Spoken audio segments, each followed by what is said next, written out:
In this video, I'm going to declutter and organize my utensil drawer, my spice drawer, and my silverware drawer that also holds some other things as well. I'm going to take you along with me as I pull everything out of the drawers, decide what to keep, decide what to get rid of, and put everything back in. I am starting with my utensil drawer. I bought this Space Aid drawer divider system. I bought this system specifically for my utensil drawer. Now, we don't have a lot of things in here, and this is a big drawer, but it's always disorganized like this. Things come out of the dishwasher and just get thrown into this drawer. This is the drawer that houses all of our cooking utensils. It also has the pot holders. I wanted something a little more systematic in here. Something like drawer dividers, like the Space Aid system that I bought, that would create designated spaces for things and keep it a little bit tidier rather than things just kind of floating in and out. So I pulled everything out. I also in the dishwasher have 2 serving spoons, larger serving spoons, that will need to get accounted for in here.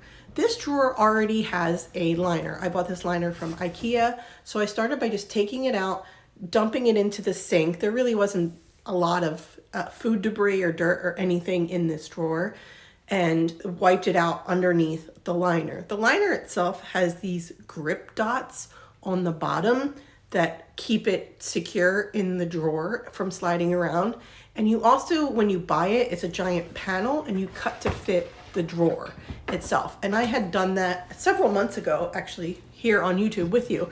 And then I recently just bought these drawer dividers. So they're adjustable. I think it goes up to 22 inches. And you push it in to pop it out, and the pin drops out. And then you position them anywhere you want in your drawer. And it comes with these multiple sized dividers that you put in between the expandable drawer separator things. And I had to play with this for like 20 minutes in order to figure out the configuration that I wanted to try in this drawer. I had to move things around and resize the center pieces that go horizontally with the pieces that go vertically. I couldn't quite figure out initially how I wanted it to go. So I had to play with it and try putting things in and seeing how it was, how it worked or didn't work. And then I had to empty the drawer out. And I probably did this 2 or 3 times before I really nailed down what I wanted the system, this organization system, to do and where each piece needed to be. So I started, once I figured out how to do it, I did it with the big pieces first. I made space for the big pieces and then built in the smaller sections for the smaller utensils that needed to go in there. And these things, you just kind of like push them in and the pin drops out and you can adjust it.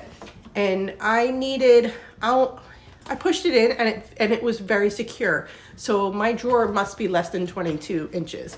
I did not measure the drawer before I ordered these things. I winged it and hoped for the best, and I'm really glad that it worked out. And I'm really glad it's so adjustable that I can actually move these into other drawers or other houses, because we don't own this house. So I can take this organization system with me. It is made of bamboo, which I like. It's sustainable material. So for me, this felt like a really good purchase in an investment in the kitchen.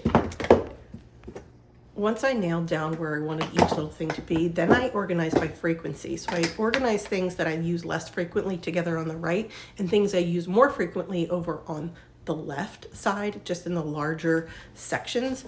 And I really like how this came out. I think it turned out exactly as I had hoped. Once I figured out I wanted sort of a longer section and then a bigger section for the mesh strainer, and then everything kind of fit together after I nailed down those 2 parts.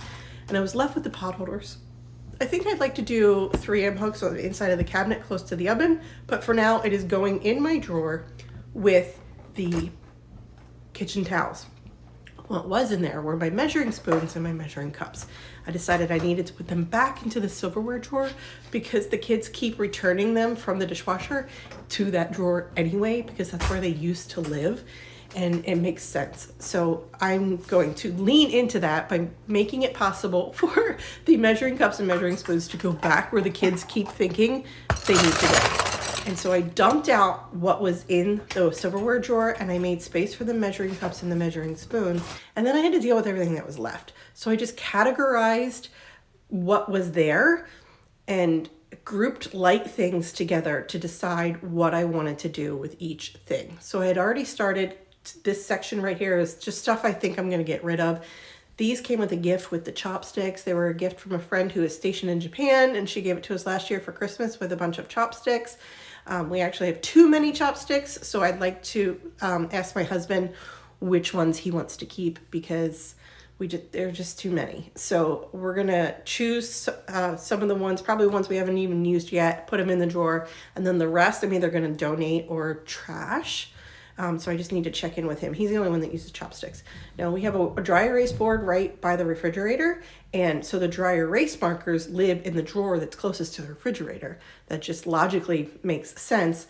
That was the silverware drawer, but now I need to rehome it. I'm thinking the spice drawer is going to be the way to go. So I also want to organize the spice drawer while I'm here in this kitchen reorganizing a couple of drawers today.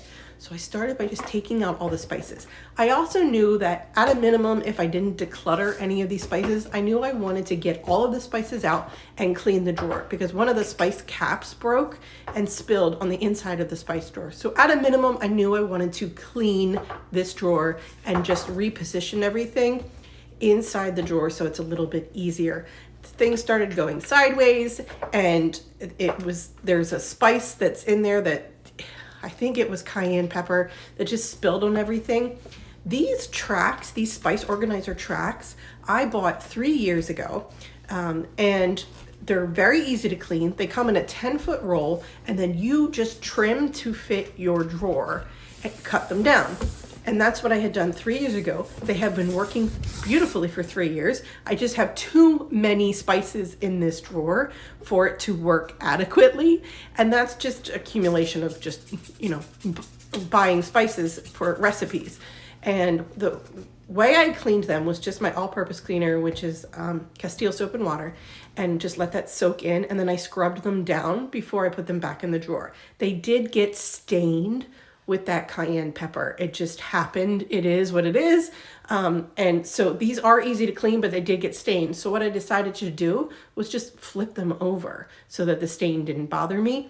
I really tried with elbow grease to kind of clean them up as best I could, but I decided to just flip them over and reorganize the spices back into the drawer with the side that looked better. I will leave a link for you below of these gray spice drawer liners, and I think they've worked very well to keep the spices that we do have in the house contained. So the first thing I did before I put everything back into the drawer was just combine spices. So I had 2 open garlic powders for whatever reason. I was fine to dump it in here. I did not think I was going to have an issue with expiration, because that is a popular spice for us in this house. I did pull out everything that was expired or ones we absolutely just don't use, and we tried for one recipe and then just has been sitting in the drawer taking up space. I set those to the side. And then on the left bottom corner, I chose to put the ones we use the most recently, or most often, and then sort of built out from there like a sunburst of the ones that we use least often up in the top section of the drawer.